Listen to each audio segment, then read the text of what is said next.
There you go. In 1, 2, 3, 4. We're at 7 or 8, 9. Hey, everybody. Welcome to another episode of 612 Talk. I'm Dave McElroy. This is my amazing co-host, Jennifer Benign, and she is not only a wonderful human being, as we've talked about so many times. Honestly, I don't know anyone that has a bigger heart than she does, but she's also insanely intelligent and leaves me dumbfounded day after day.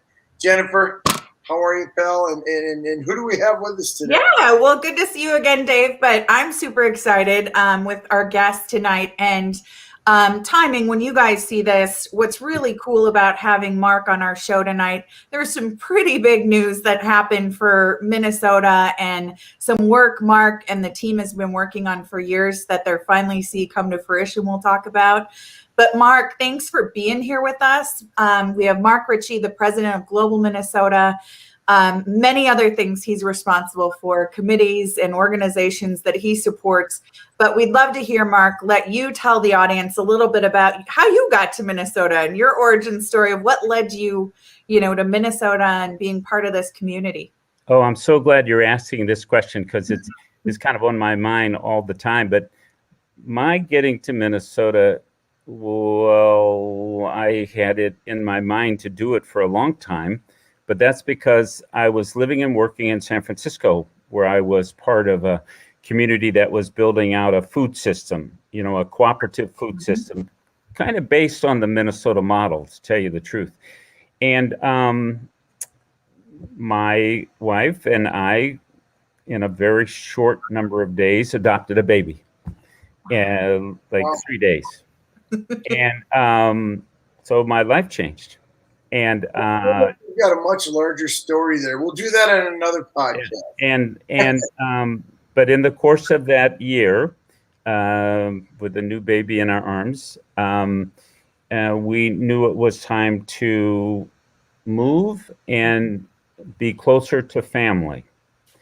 My family was in the Midwest, Iowa and Wisconsin, and Nancy's family was in Long Island and New England. Mm-hmm. And I think Nancy leaned towards Boston, and I leaned towards Minneapolis.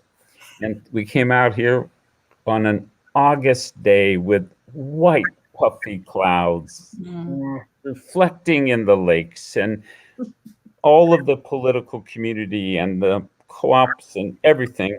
And she fell in love with Minnesota. Game over. And we got halfway across the country and came. And so with a little detour down to Cuernavaca, Mexico to study Spanish, we moved here, I think before even Rachel was a year and a half old. And so I came to Minnesota because of the community and the activism and the civic engagement of everybody. And I had been coming here for meetings and conferences and things, but I was, active on things related to family farming and food. And so Minnesota in particular, but especially the Twin Cities, were very attractive in that way. And to tell you the truth, Nancy wanted to finish up college, and in a book about colleges around the United States. So keep in mind, this is 79, 1980, there was a book about colleges and universities that give you credit for your life experiences. And so there was this one called Metropolitan State University in Minneapolis that really sounded great. And so that was an added extra thing. But so when we decided to move, we had some friends here, and we knew we could plug into a community. But it didn't take us long before we had plugged into a community of people with other children, creating a babysitting co-op and then a birthday club, and then, going to the same place up north on Woman Lake for summer vacations and joining the same church and all those things. And so we not only ended up coming here, but we ended up planting very deep roots here. And those roots have sustained us even when we very tragically lost our daughter to a drunk driver. Those roots have sustained us in this crazy nation with sometimes where politics go haywire. Those deep roots have sustained us through the hard times that happen in life. And so I feel very fortunate that I came here. I'm also appreciative of, I was born and grew up in Georgia. I had a lot of my life in Iowa. I lived a lot of different places overseas, but Minnesota is where we've landed and stayed and where we are and where we will be. And my wife has become a real Minnesotan. Loving those 4 seasons, looking for more rain, putting that garden in. And so the thing about coming here was for the community of people that we knew were here. Mm-hmm. Many other things, the beautiful weather, the beautiful lakes, the canoeing up on the Boundary North Shore, all of those things were, the whipping cream on top of the apple pie. Well, yeah, it sounds like you had a major heart for activism when you were still out in California. And boy, that's what Minnesota is all about. It's caring communities, activism, and in the ways of bringing about positive change. And Mark, it seems like you and your wife couldn't have been better suited than to end up here. I myself am a Wisconsin boy. Like you said, it's a family in Wisconsin, and I came up here to play ball. Again, I saw the beautiful weather. I saw how Minnesota was so serious about the green space, keeping the green space beautiful, and then the arts and everything else. And I fell in love with it for those reasons. My wife did, and we planted our roots here too. And very similar to you, it became very strong, deep community roots. And that's Minnesota's very much that way. So it's really cool. It's really neat. I'm glad we got you, buddy. I know. I was just going to say, Mark, don't you ever think about, right? Like, I mean, now when you reflect back, like one little detour and things could have been really different, right? Like, had you toured to the East Coast? I drove to Alaska right out of college and taught swimming on the Bering Sea and swimming in the cold water. Okay. I haven't been swimming since then, but Alaska really grabbed my heart. And and one of the people I went up there with, so we were sort of a bunch of people from central Iowa who had Red Cross swimming instructor certificates. And in 1972, climate change was already melting the permafrost, creating little ponds out on the tundra. Kids who didn't know how to swim, there was no history or culture of swimming, it was too cold, were playing in water and drowning. And they declared a public health emergency, and they created a program to teach kids swimming and recruited a bunch of us. But it's the kind of thing where I could have stayed. And one of my friends from the town right next to my little hometown in Iowa did stay. Actually, he came back to the lower 48, finished up law school, went back to Alaska, clerked for the Chief Justice of the Supreme Court, and was the Commissioner of the Environment when the Valdez went down. And so he's had a very interesting and kind of amazing life. But it's that thing that you said, which is a little turn, a little a coincidence, something that happened. But I think the attraction to a community also means that your roots are someplace that will call you back. Even I went over to Europe. We moved to Europe for 6 months to study very deeply trade policy and agriculture. That was my job at that time, was working in the state government on agricultural trade. But if your roots are deep, then you will come back. And I know that for a while, I always was reluctant when one of my friends' kids was heading off to California. Of course, I had done that myself. But then I began meeting people out in California who were Minnesotans who were moving up the ladder at Google. And then I would start hoping they would come back. And some of them famously had twins, and then they moved back. And you go, it's a good thing to go out to San Francisco or Silicon Valley or Seattle or New York or Barcelona or Colombia, Yeah. and good to come back. And Well, they Experience. get those experiences, right? See I've other When become it very comes to raising different in kids, my view on this. you know, it's like it's fun to experience other areas, but I've seen the same thing over and over again. But when it comes to raising kids, back they come to the Midwest. Midwest values are great educational system. You know, yeah, I'll go check out California, I'll have some fun out in Arizona, I'll do this, that, and the other. But now I've got a child, so guess what? I'm coming back. Yeah. And, Yeah. you know, parents, grandparents, family, extended family. I mean, these are the, you know, the kind of building blocks of life. And I feel like that's a grounding that Minnesotans, I don't know, it's not unique, but what it is it's highlighted here. And I use a phrase when I'm trying to explain, you know, one of the aspects of our culture that's so important in health and wellness, because, you know, we're trying to do this World's Fair on health and wellness. And early on, there were moments when they would talk about something, they would use the words organized kindness.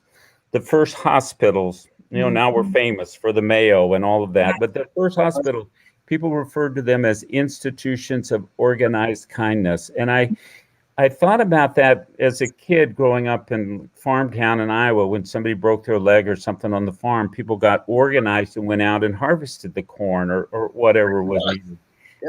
People saw a problem. Students were coming to Minnesota, to Minneapolis, to the university from overseas, no real support group.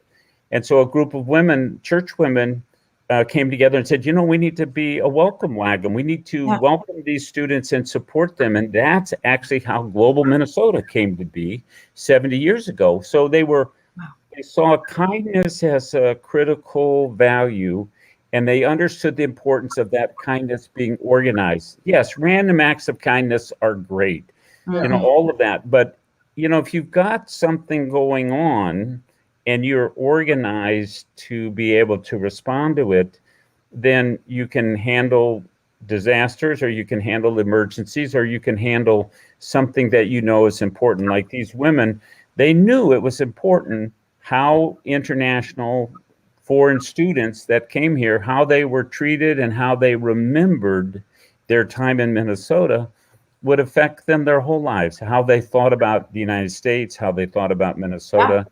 Would they urge their kids to come back here to go to school or whatever? And so organized kindness is one of the things that distinguishes us. And I do believe that it is maybe because Minnesota was in the middle of the country and you were kind of on your own when you immigrated here. And then you became within a community, you were part of helping each other, because that's what you needed to do in a place that had blizzards and tornadoes. I remember the blizzard of, was it 91? The Halloween storm. The Halloween storm. The Halloween storm. There you go. 36 inches. I can't even tell you how many people I pulled out with my truck and other people I saw pulling other people. I mean, it's just, you come together. But you know, you said how that organization started 70 years ago, and now it's expanded so great. Like, where else do you go where, like, when we bought our first home in the city of Lakeville, we got a care package from the city saying, welcome to Lakeville. Like, it's cool that way. It's just a grown and grown. And that's Minnesota. That's what we do. That's right. That's right. So, sounds like we have a lot in common. You know, I grew up, same thing. Somebody broke a leg, family got the flu. Off my brothers and I went to work the farm, you know, whatever it was. And, you know, in Wisconsin we did that, and then came here. We fell in love with the blue skies and the greenery and the people and whatnot. And it's pretty neat. But for me, and it's weird how Jennifer's life's gone this way and my life's gone that way, and all these different paths that the three of us have taken. But what led you to politics? I want to hear that too. How'd you get involved? I mean, you obviously involved, but when did you realize? So my father was in the Marine ROTC in high school in a little town in Georgia. during the Depression. And when he got out of high school, he went right into the Marine Corps, right into World War II, and he went right into the Pacific. And he eventually was what we call a China Marine. So he was in China in the occupation and in the war and after. And he came back from that experience with little tiny pictures of people starving to death in front of his eyes. And he came back and went back to Georgia and registered to go to school in agriculture because he thought there was something that could be done to stop people from starving to death from famine. And he eventually, because he had been kind of a repair person for Marine aviation radios, for the fighters and all that, he was at the right place at the right time when they were sort of first inventing electron microscopes. And he became an electron microscopist studying animal diseases of farm animals that were part of people being able to improve their income, their family, food, and that. And so he devoted his life to the question of addressing world hunger through science. And so I, admired and appreciated that. And I remember in my little tiny hometown, like our church, Sunday nights of January were mission Sundays, and people would come in who were missionaries or worked in something about food or hunger around the world. And, I was thinking about those things a lot and eventually was working in agriculture. I actually went to Iowa State University in biochemistry, biophysics. At a point in that, I also got a high school history teaching certificate. My mother was a teacher, my father was a scientist, so I had two of those things in me. But in any case, at one point in my life, when I was in the San Francisco Bay Area after Alaska, and I was working in agriculture, and we ended up part of that system, that food system, was an egg farm, a chicken farm making eggs. And I remember becoming more aware of how the policies, the laws and regulations really affected whether you could raise chickens the right way, in a humane way. They really affected who could farm. And so I got interested in agricultural policy, and I began focusing on domestic and international. But to make a long story short, at some point in that process, somebody said a thing to me that stuck in my brain, which is that policies make the future, but people make the policies. And that person kind of got me thinking about, well, okay, who's making the policies? They're elected officials, and those elected officials appoint others. And I started paying attention to, what was happening. And in rural America, shrinking population, less people aware. And so I was active in creating an organization called League of Rural Voters, like League of Women Voters, to get more of my partners in small towns in rural America. But in the end, I came to think that some people were interested in manipulating the election system and making it harder for some people to vote. And I was alarmed because I lived in the state of Minnesota, which has the top voting in the nation. And it's a little bit like we have the top healthcare and education. But if you look underneath at the disparities, you go, wait a minute. And we had the top voting, but when you looked at some of the proposals and what people were doing, you go, wait a minute. And eventually I was motivated and in a way had a turn in my life to set aside for the moment my work on family farms and food issues specifically to try to do something to protect the democracy. We were engaged in some national nonpartisan voter registration work with a focus on farms and rural communities. I did a lot of work on making sure that our soldiers and others who were stationed overseas, missionaries, students, you name it, make sure they could vote. But in the end, I concluded that there were people who wanted to manipulate the election system. In Minnesota, the Office of the Secretary of State has the primary responsibility called the Chief Elections Officer. Elections are really run at the local level, but that position is very important. And I was sort of complaining about, this and that, manipulation. And a very wise person who loved me said, are you just going to complain or are you going to do something about it? And I like your voice. And Awesome. at that point, Senator Wellstone had been killed, and some of his staff had created in his honor and memory a thing called Camp Wellstone. And my wife said to me, there's this thing called Camp Wellstone where you can go see if running for office is something that might make sense for you. Let's go together and let's go to this Camp Wellstone, which is a weekend sort of boot camp. And we went together, and they asked questions like, well, let's say you're going to run for office. How are you going to pay your family bills during that? It's kind of practical stuff. But at the end, there was a group of people there that were inspiring. Some of them's names like Peggy Flanagan and Tim Waltz and others.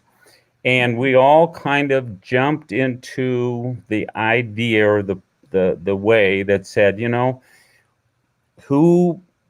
we have these concerns, we have this energy, we love our state, we love our people.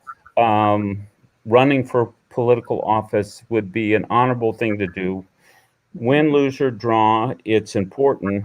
But if you want to win, you got to get out and talk to everybody and do the things that you must do to build a relationship. And I knew what I wanted to do was to protect the democracy.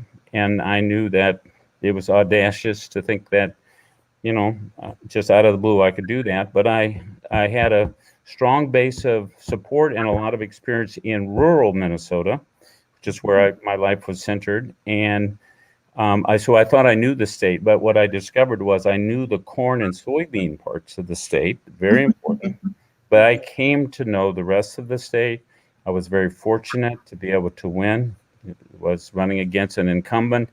And then I was very fortunate to find that in addition to elections, and I had some exciting times with big recounts and all of that, but the Secretary of State also registers all the businesses and provides services of all kinds to, and so I was registering 64,000 new businesses a year in the state. And I was called to, cut ribbons and to go to things. And so I began to learn more about this state I already loved dearly.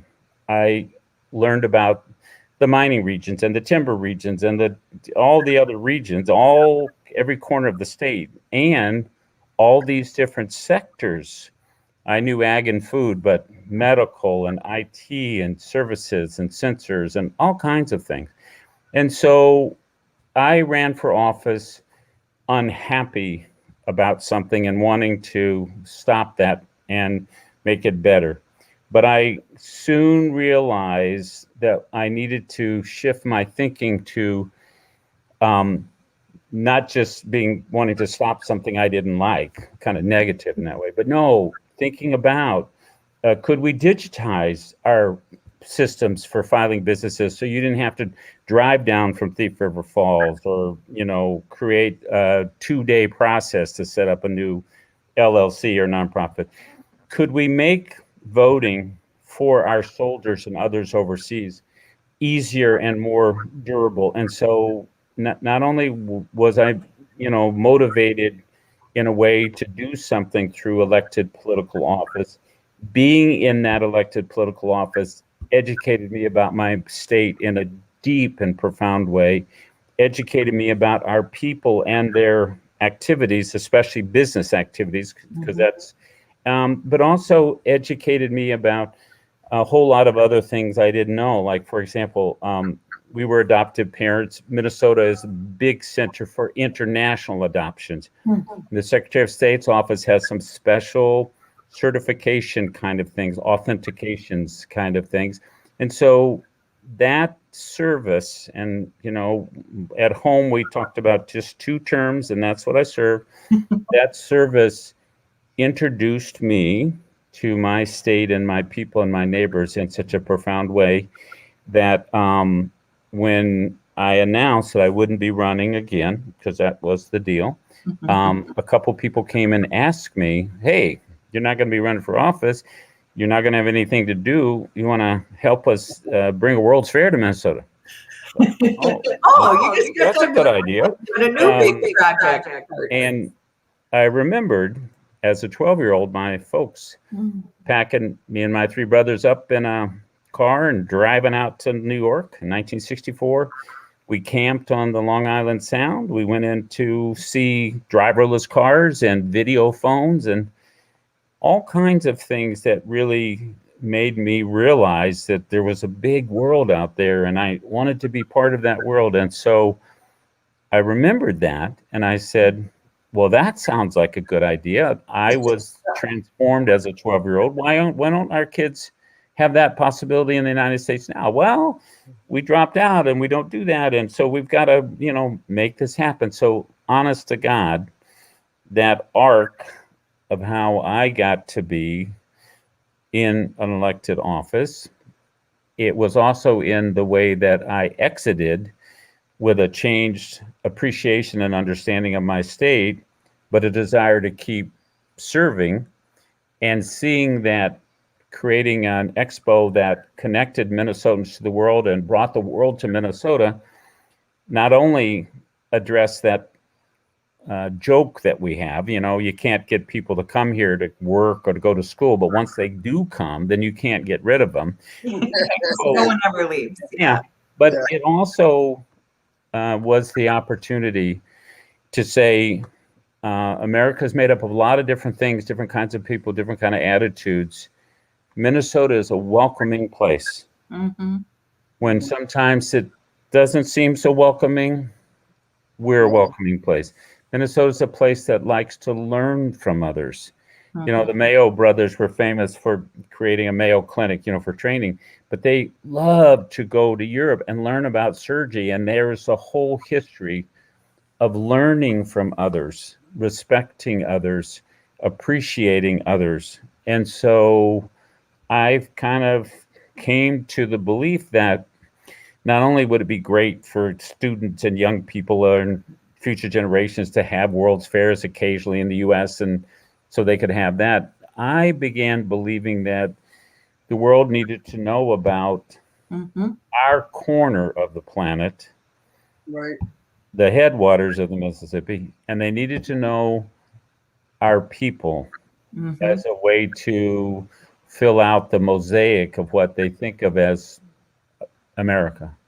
And Mark, when you talk about kind of that vision and when it started, just so people understand, this wasn't like last year, right? Like you've been on this mission sometime. Well, it's interesting. A while, right? Well, and I actually just put a timeline together because we just got our White House approval. So we're now the official bid and we've got, some campaigning to do. But a young man at age 16 in Caracas, Venezuela, saw an ad in a newspaper, in a Caracas paper, saying wanted young people to work in the Venezuelan pavilion in the World's Fair in Seville, Spain. So 1992. So it was the 500th of Columbus sailed the ocean blue.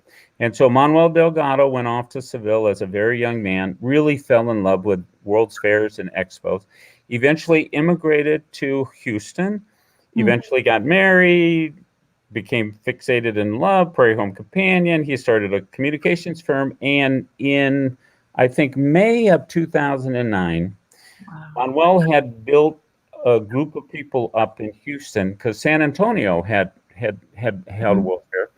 And they were wanting to bid for hosting a World's Fair in Houston. And the U.S. government had dropped out of the international body, walked away from 4 years of unpaid dues. And so it actually was not possible for Houston to bid. And all of a sudden, the Wall Street Journal picks up on this story, and they're quoting this guy named Manuel Delgado from Houston saying, hey, what's with this? What's with the State Department saying we can't do this? And why not? And so anyhow, he triggered through that appearance in the Wall Street Journal article interest in San Francisco and ultimately Philadelphia, and in some people in Minneapolis or in St. Paul who said, "Oh, look at that! Yeah, that would be good. Let's get in touch with each other." And they began to call the Bay Area Council, which is a giant sort of big chamber out there. Some people in Philadelphia working on the nation's 250th, and some folks in St. Paul. Long story short, those people began talking in 2009, 2010, 2011, and 12. People locally began bringing in some experts on World's Fairs and having charrettes planning. And David Lair, who's our designer, our architect, was part of that. Other people, Steve Heckler, who organizes the Twin Cities Jazz Festival, was one of the key early people. And they began thinking about this. They saw that I was not going to run again and that I was interested in things that were global. They invited me to breakfast, asked me if I wanted to get involved. I remembered how important that experience had been for me as a kid, but perhaps more importantly, I asked, "Hey, yeah, what's the deal? Why don't we have them?" And they said, "Well, there's this problem. Our federal government is bad," and so. But they said that the way to find out what was possible, because I'm into taking on big challenges, but not impossible things, not wild goose chases. But they said, "Hey, possibility, go see the people in Paris who are part of the body and ask them how, what would it take." And so I was asked to do a speaking tour of the Chambers of Commerces of Finland by the U.S. Embassy there. And I was on that, and there was a day, and I flew over to Paris. I met with the senior leadership.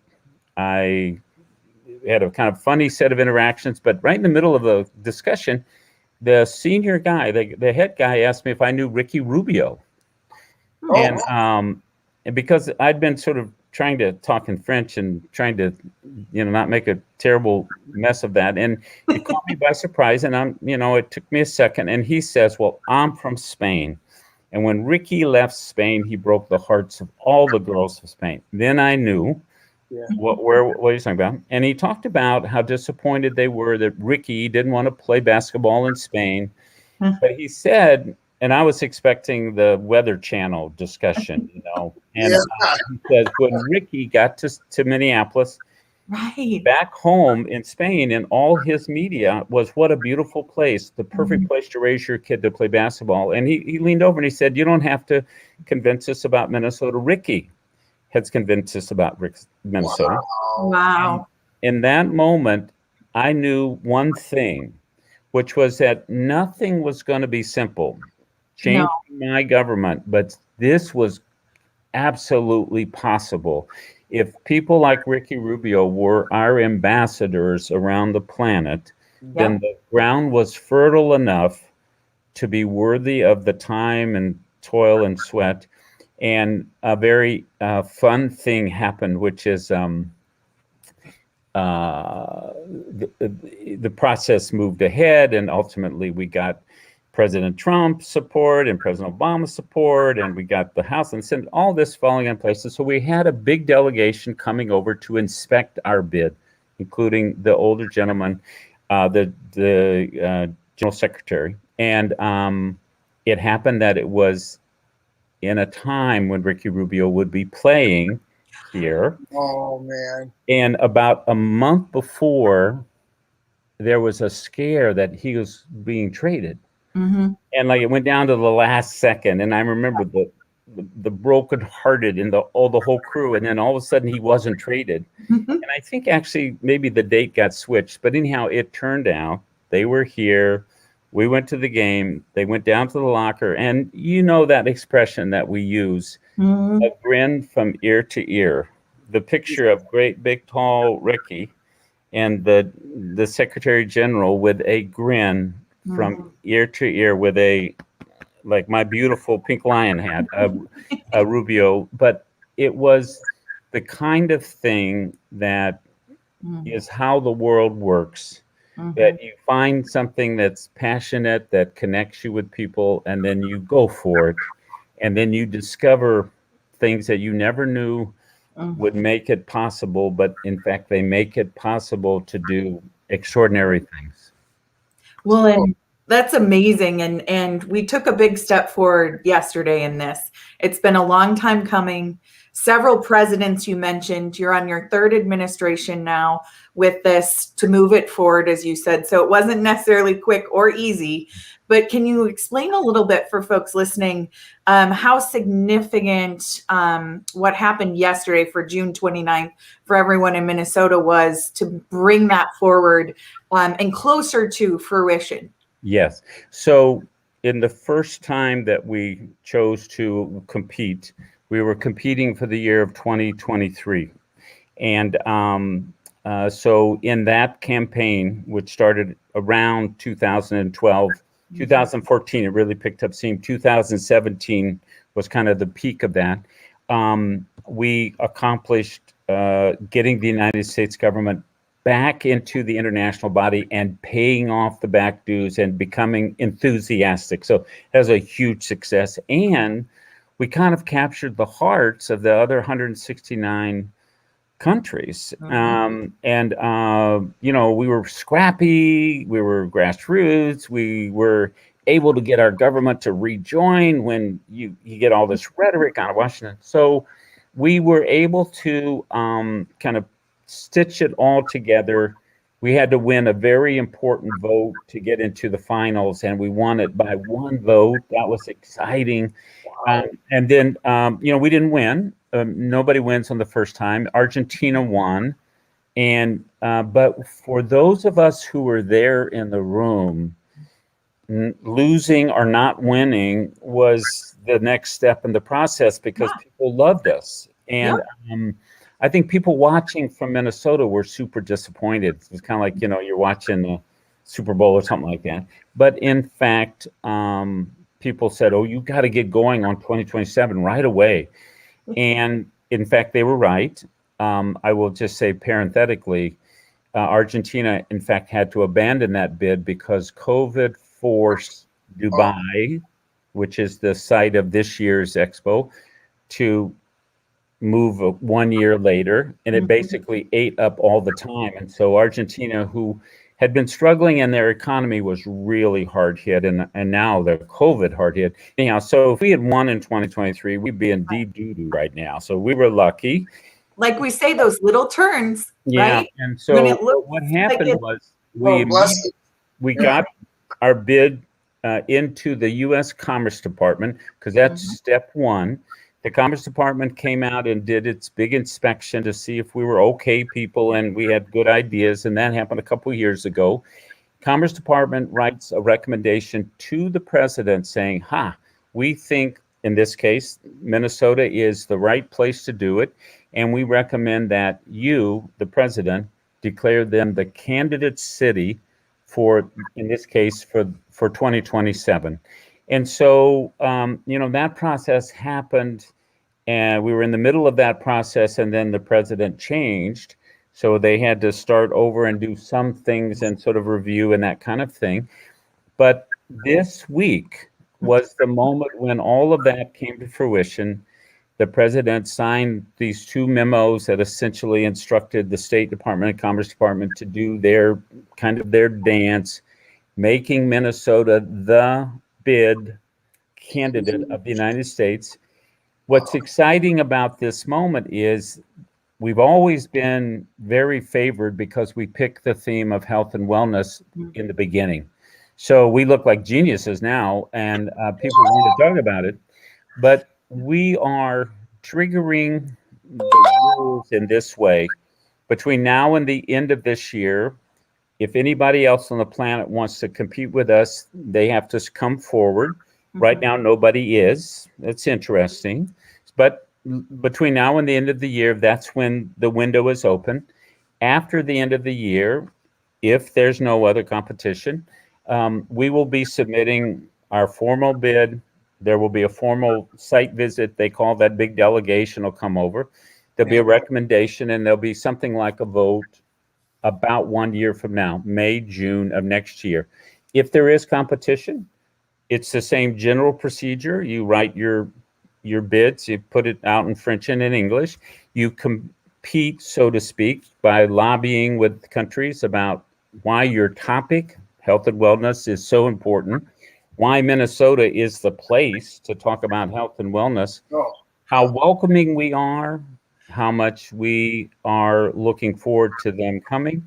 And the vote would come finally, in that case, sometime around Thanksgiving of next year. So by the end of this year, we will know the terrain. By May, June of next year, we may know finally, yes, it will be Minnesota. But certainly by the end of next year. And why I'm so excited about what has happened this week, getting the president to move, is that the leadership of the big expo happening in Dubai have recognized that the COVID pandemic is the central issue of our time, of the planet. And they've said that their theme is connecting minds, creating the future. That's a very beautiful theme. It's a very that's a very much as it can be understood in that, and some sub themes of accessibility and sustainability and opportunity. But they said now publicly that their legacy would not be another Eiffel Tower, the legacy of a Paris World's Fair. It would be a globally inclusive health system that was crisis-proof and fit for the future. And so our theme is healthy people, healthy planet, good health and well-being for all. And their theme is a globally inclusive health system, crisis-proof, fit for the future. How do we tie their 6-month mega expo happening this year with our expo in 2027 with the sustainable development goals in 2030? And so it makes it now a new imperative to stitch these together. Yeah. And the path to get to 2030 is clear then, right? Exactly. You've got Dubai, you've got Minnesota, and then you've got Osaka's in the middle. Yeah. No, so this is exciting. It's more than exciting. And I'm sorry I had to leave you with Johnny Cash for a minute, but my family was on a textathon, and I don't know if you guys could hear it. Yeah, we were like, who is blowing up your phone? I thought, I'm so sorry. I'm so apologetic for that, you guys. You're telling us these great things. And Mark, I've got to say, if I had to sum up this conversation, that you are a man with an amazing heart for it was in my head. I was so thrown off by all the you've got a tremendous heart, a giving heart. And it drew you to us. You took an office to fix a problem, but then you a state that you thought you knew, you really learned about. All the sides of our state. And also you're like, but wait, you came to fix a problem, but then you're like, there's so many things I can do while I'm here. Really good things. And what a blessing to have you.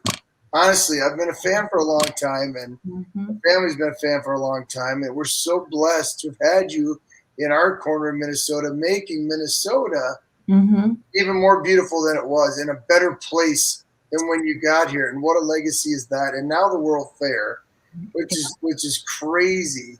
The thought, if there's anything I can do to help you with this, amen, at your disposal 100%. I think the Midwest is such a beautiful place, and it's such a great example of what America is. It's just love and caring, and it's just so wonderful that way. And in health and wellness, I'm actually kind of known for that in many different forms. I've had many articles done on me about health, mental, there's so many different sides of health and wellness. I mean, so many sides. But whatever I can do, please lean on me as much as you want. And you will hear from me. Yeah, Mark will take you up on that. We're absorbing this great development from the White House, and then we're going to get right back at it. So, yeah.